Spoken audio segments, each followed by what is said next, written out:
गायक प्रकाश सपुतको गीत बारे बोल्दै रुँदै आए पूर्व लडाकु। 12 वर्ष हुँदा बाबु गुमाए, अहिले हामी सडकमा छौं। प्रकाश सपुतलाई चौतर्फी धम्की, अन्ततः प्रचण्डले मुख खोली आकर्षित हुँदै बोले रवि लामिछाने। गायक प्रकाश सपुतको गीतका बारेमा मुख खोली प्रचण्डले, विरोध होइन प्रशंसा गरौं। प्रकाश सपुतलाई महिला छापामारको सलाम, हाम्रो रियल पीडा देखाइदिनु भयो। गायक प्रकाश सपुतलाई चारैतिरबाट धम्की, रिसले चुर हुँदै बोले बाबुराम भट्टराईदेखि बालेन रविन्द्र मिश्र। विवादित पीर गीत बारेमा प्रकाश सपुतले यसो भने, शान्ति श्रीले रुँदै गरिन् तारिफ। प्रकाश सपुतलाई गीत हटाउन धम्की आएपछि जङ्गिए पुण्य गौतम। प्रकाश सपुतलाई माओवादी नेताको धम्की, के हट्ला त गीत युट्युबबाट, यसबारे पुरै जानकारी। प्रकाश सपुतलाई गीत हटाउन चेतावनी, माओवादीमा गीतले ल्यायो भूकम्प। डाक्टर सुरेन्द्रको ओपन च्यालेन्ज, हिम्मत छ भने छोएर देखाऊ, प्रकाश सपुतलाई लास पसेकाहरू भन्दै जङ्गिए। गायक प्रकाश सपुतले पनि आफ्नै विवादित पीर गीत प्रति दिए ठूलो प्रतिक्रिया। प्रकाश सपुतको सपोर्टमा सबै नेपाली जनता।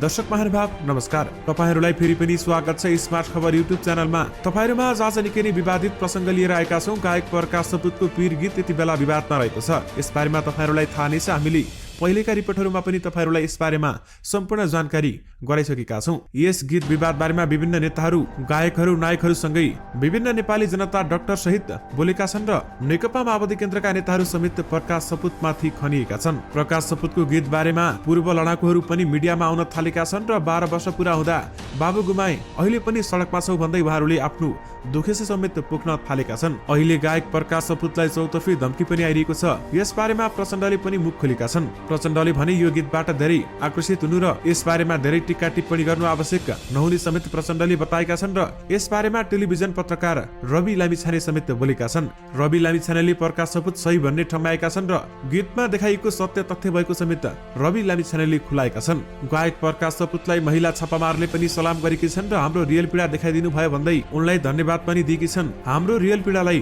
पर्दामा देखाइदिनु भएकोमा तपाईलाई धेरै धेरै धन्यवाद भन्दै महिला छापामारले सलाम गरेकी हुन्। प्रकाश सपुतलाई अहिले चारैतिरबाट धम्की आइरहेको छ। रिसले चुर हुँदै बाबुराम भट्टराई पनि यसबारेमा बोलेका थिए र बाबुराम भट्टराईले यसप्रति धेरै टिक्का टिप्पणी र विवादित बन्न नहुने माओवादी केन्द्रलाई समेत बोलाएका थिए। यसबारेमा र्यापर बालेन पनि बोलेका छन् र बालेनले पनि कलालाई कलाको रूपमा हेरिदिन आग्रह समेत गरेका छन्। यसबारेमा नेता रविन्द्र मिश्र पनि बोलेका छन्। रविन्द्र मिश्रले पनि यो गीतलाई धेरै विवादमा नल्याउन मिल्ने बताएका छन् र माओवादी केन्द्रलाई यसबारेमा धेरै टिक्का टिप्पणी नगर्न समेत आग्रह गरेका छन्। विवादित पीर गीत बारेमा प्रकाश सपुतले पनि बोलेका थिए। यसबारेमा प्रकाश सपुतकी गायिका शान्ति श्रीले पनि हृदय तारिफ गरेकी छन्। गायक प्रकाश सपुतले राम्रो सृजना गर्नु भएको छ, यसबारेमा उनले तारिफ गरेकी छन् र उनले सत्य तथ्य बाहिर ल्याएको समेत बताएकी छन्। प्रकाश सपुतलाई गीत हटाउन धम्की आएपछि पुण्य गौतम पनि जङ्गिएका छन्।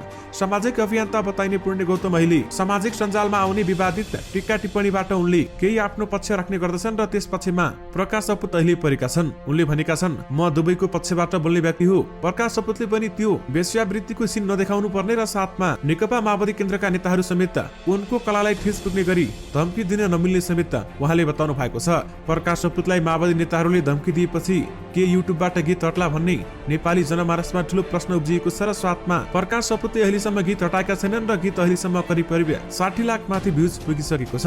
गायक प्रकाश सपुतलाई गीत हटाउन चेतावनी दिए पनि प्रकाश सपुतले अहिलेसम्म युट्युबबाट भने गीत हटाएका छैनन् र माओवादीमा यो गीतले भूकम्प नै ल्याएको छ। डाक्टर सुरेन्द्रले पनि यसबारेमा ओपन च्यालेन्ज दिएका छन् र उनले बोलेका छन्, हिम्मत छ भने प्रकाश सपुतलाई छोरे देखाऊ, लास पसेकाहरू भन्दै उनले नेताहरूलाई समेत कडा प्रश्न गरेका छन् र व्यङ्ग्य प्रहार पनि गरेका छन्। अधिकांश नेपाली जनताहरू समेत प्रकाश सपुतको सपोर्टमा उभिएका छन्। गायक प्रकाश सपुतले ल्याएको सृजना र कला एकदमै सत्य तथ्य छ र त्यसलाई पर्दामा उतार्नु भएकोमा सबैले गायक प्रकाश सपुतलाई धन्यवाद समेत दिन थालेका छन्। गायक प्रकाश सपुतको पीर गीत विवाद बारेमा केही स्रष्टाहरू समेत बोलेका छन्। स्रष्टाहरूले भनेका छन्, प्रकाश सपुतको सृजनालाई राजनीतिकरण नगर्न समेत आग्रह गरेका छन् र साथमा गायकले उठाएको मुद्दा सही छ र त्यसबारेमा हामी सबैले सपोर्ट गर्न पनि आवश्यक रहेको छ। यस विवाद बारेमा गायक रामजी खाँड पनि बोलेका थिए। रामजी खाँडले पनि गायक प्रकाश सपुतलाई नै सपोर्ट गरेका छन्, उनको कलालाई सम्मान गरेका छन् र नेताहरूलाई एउटा गायकमाथि त्यसरी नखनिने समेत उनले आग्रह गरेका छन्। उसको कलालाई सम्मान गर्नुस्, उहाँले सत्य तथ्य नै जस्तै देखाउनु भएको छ भन्दै उनले बताएका छन्। दर्शक महानुभाव, गायक प्रकाश सपुतको नयाँ गीत कथा फेरि यति बेलामा चर्चामा रहेको छ। 3 दिनमै यसलाई 55 देखि 60 लाख भन्दा बढी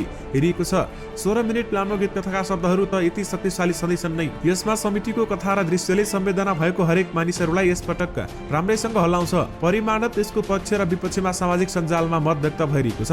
गीत कथाका शब्दमा कहीँ कतै आपत्ति प्रकट गर्नुपर्ने र असहमति राख्नुपर्ने कुरा छैन। जहाँसम्म भिडियोको कुरा छ त्यहाँ पक्ष र विपक्षमा मत राख्ने ठाउँहरू छन्। सुरुवातमा माओवादी आन्दोलनका उपलब्धिहरूलाई स्वीकार्दै स्थापित गर्न खोजिएको छ भने सिङ्गो गीत कथा नै व्यवस्था परिवर्तनका लागि ज्यानकै बाजी थापेर लड्नेहरूमा समर्पित गरिएको छ। गीतमा पूर्व लडाकुका दुःख र पीडा देखाइएको छ।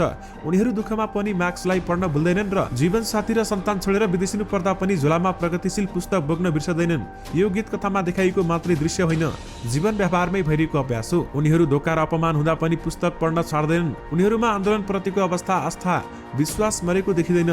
ठुला राजनीतिक परिवर्तनको सपना देखाउने जनयुद्धबाट केही महत्त्वपूर्ण राजनीतिक उपलब्धि भएको कुरालाई गीत कथामा स्वीकारिएको छ। तर व्यवस्था बदलिए पनि आफ्नो मानिसको अवस्था बदल्ने कार्यबाट माओवादी बरालिएको छ र सीमित मानिसहरूको वर्ग उत्थान भयो। हिजो युद्धमा दुःख गर्ने आधारभूत तहका मानिसहरूको जीवन अस्तव्यस्त बनाइदियो। यस क्रममा माओवादी नेतृत्वको वर्ग उत्थान र नैतिक स्खलनको आसपास सपुतली कथावस्तु बुनेका छन्। रह्यो 16 मिनेटमा लामो गीत कथाले त्यही वर्ग उत्थान भएका नवधन्नाडीहरू र तिनीहरूबाट केही पाउने आशामा बाँचेको एउटा पङ्क्तिलाई बेस गरी हल्लाइएको छ भने पार्टी नेतृत्वले गर्ने हरेक गल्तीमा रफू बनेर जीवन चलाउने यस्ता आशय अर्थात् आशा गरेर बाँच्ने पङ्क्तिमाथिदेखि तलसम्म बनेको छ। आलोचनात्मक चेत गुमाएको त्यही तर लागेको पङ्क्तिलाई पीरले अत्याधिक पीर पारेको देखिन्छ। तपाईहरूले भिडियो हेरिसक्नु भएको छ होला। पीर पक्कै पनि आशावादीले भरिएको त होइन, यो कुरा निर्देशक सपुत स्वयंले स्वीकारिसकेका छन्। यसले अभाव र अन्यायका विरुद्ध विद्रोहको अपिल गर्दैन।